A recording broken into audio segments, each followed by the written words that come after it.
Assalamualaikum warahmatullahi wabarakatuh.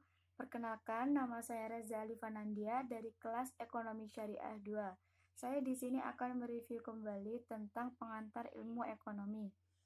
Istilah ekonomi berasal dari bahasa Yunani oikos yang artinya rumah dan nomos yang artinya aturan atau tatanan. Lalu apa sih definisi ilmu ekonomi itu sendiri bagi Adam Smith? Menurut Adam Smith, ilmu ekonomi adalah sebuah cabang ilmu yang membahas dan mempelajari tentang tingkah laku manusia dalam usahanya untuk mengalokasikan atau mengolah segala sumber daya yang memiliki batasan penggunaan untuk mencapai sebuah tujuan tertentu. Lalu bagaimana dengan pembagian ilmu ekonomi itu sendiri? Pembagian ilmu ekonomi dibagi menjadi 3, yaitu ilmu ekonomi deskriptif, ilmu ekonomi terapan, dan ilmu ekonomi teori.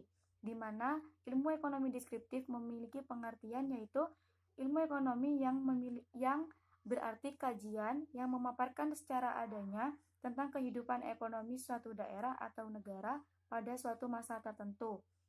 Yang kedua adalah ilmu ekonomi terapan. Ilmu ekonomi terapan adalah cabang ilmu ekonomi yang membahas secara khusus tentang penerapan teori ekonomi dalam suatu rumah tangga produksi, misalnya ekonomi perusahaan, ekonomi moneter, ekonomi perbankan, dan lain sebagainya.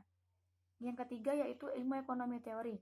Ilmu ekonomi teori adalah ilmu ekonomi yang membahas gejala-gejala yang timbul sebagai akibat perbuatan manusia dalam usahanya meningkatkan kesejahteraan masyarakat. Lalu ilmu ekonomi teori dibagi menjadi 2, yaitu ilmu ekonomi mikro dan ilmu ekonomi makro.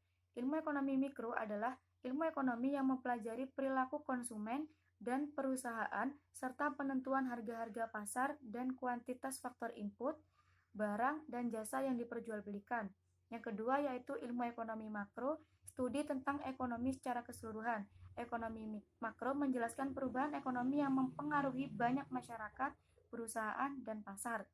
Sekian yang bisa saya jelaskan. Mohon maaf bila ada salah kata. Wassalamualaikum warahmatullahi wabarakatuh.